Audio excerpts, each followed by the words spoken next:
as a Black woman who has dated white men in the past, these are some of the things that I've faced and heard in my relationships. One of them, my first white boyfriend always made comments about my hair, especially when I changed it, or maybe it was just like getting it done. I was wearing weaves, and I remember the first time he had touched it, and he was just like, oh. I got really insecure about it, and so I would never let him touch my hair when we were being physical or just anytime. He'd be like, I don't understand why you have to wear fake hair. I was like, this isn't fake, it's human. So another time, he actually invited me to his parents' house, and I was driving from school, and he was about midway to my home, so I always would try to stop to see him. The first time that he invited me with his parents knowing, I came and we were just hanging out in the basement. Like, I was seeing his childhood through the lens of, his parents' home. And we were just hanging out when his parents got home and we came upstairs. This was really uncomfortable because when we went upstairs, his dad took one look at me and could not look at me for the rest of the night. My mother-in-law calls me that black thing. When I'm out and about with my stepkids, people think I'm their nanny. And my stepkid's stepdad calls my husband an N lover. I am losing it. What do you think I should do? Hey guys, my name is Olivia and you're welcome to my channel. Imagine falling in love with someone who swears they care for you, but behind closed doors you are treated like you are less than a human. Imagine the very people who are supposed to protect and cherish you, using racial slurs, laughing at you, and making you feel like you don't belong in their world. This is not just a sad story, it's a reality that so many black women are living right now.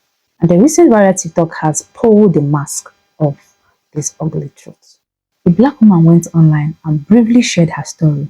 She dated a white boyfriend only to discover that not only was he racist, but his entire family was too. They called her words so vile.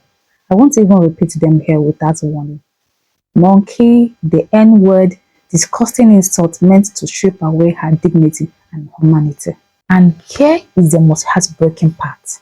After this video went viral, dozens, if not hundreds of other black women came forward saying, this happened to me too. This isn't about one bad boyfriend. This isn't about one toxic family.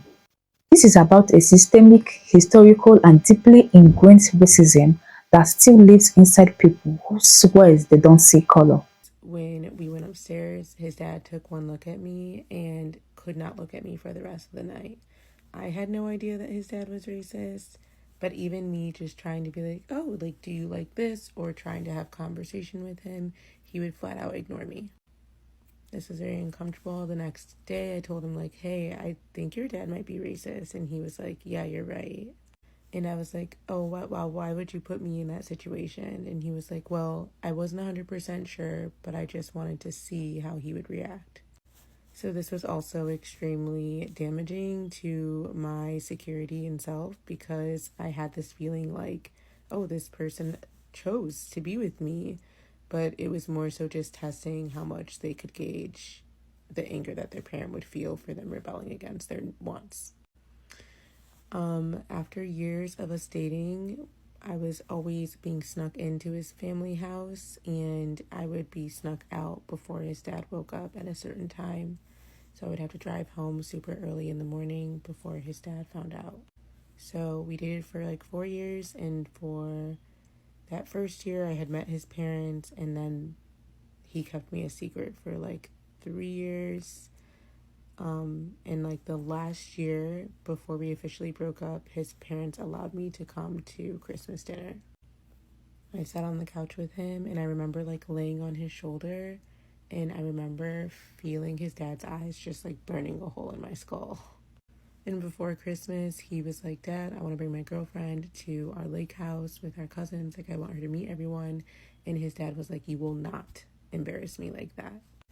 So I remember like I had all my stuff packed and I was like laying in my bed waiting for him to give me the answer, and he calls me and he's like, I'm sorry, like you can't come.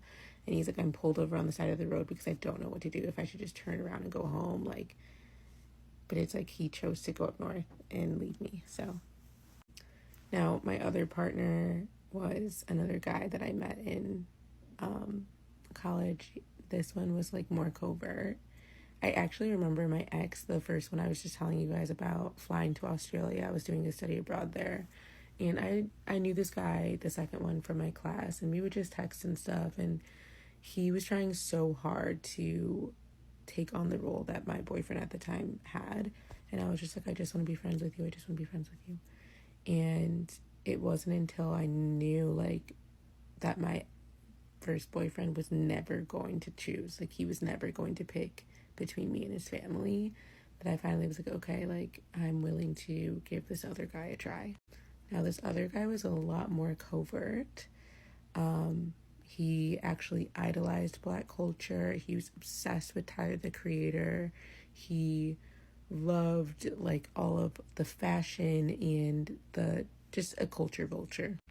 And I was going through such a stressful period because he had convinced me to move to New York with him.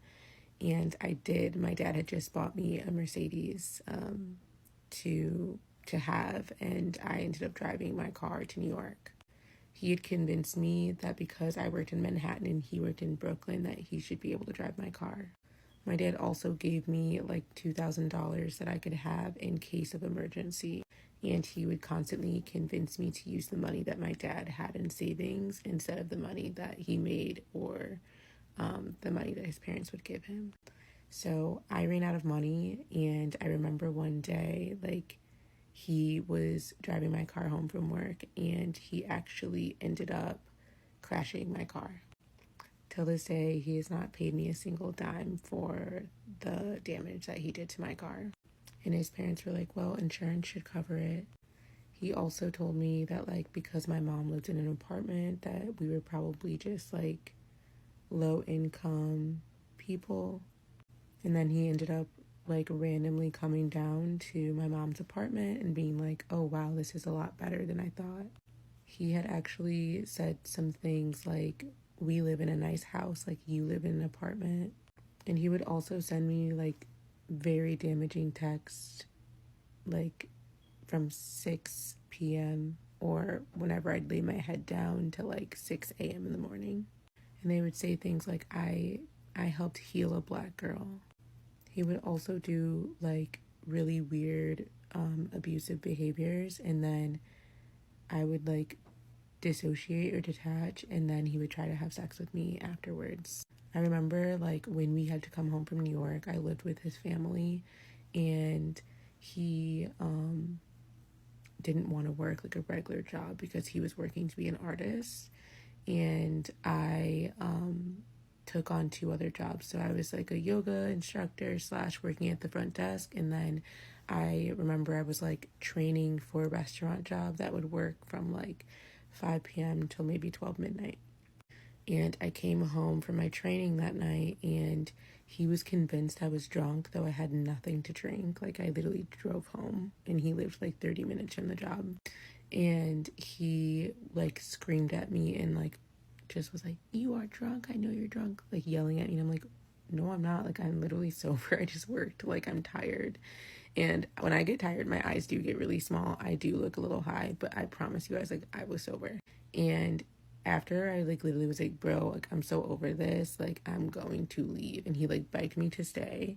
So I came back inside, and yeah, he forced himself on me, and I was like, I don't want to have sex. And he like did not care. So I just laid there, and he got so upset with me. He was, I can't even sleep next to you, and like left me in the room to just sit in my nakedness. There's so much more, and if you guys want me to do a part 2, I can. I just noticed that this is getting a little long, but yes, there is a lot that I've endured as a Black woman dating white men, and I just don't know if I will ever do it again. Unfortunately, the circumstances would have to be very different. If you are white and in a relationship with a Black partner, it's time to get uncomfortable. Call out your racist uncle. Shut down the slurs. Listen when your partner tells you something is hurtful. And most important, do your own work to unlearn the privilege you were born into.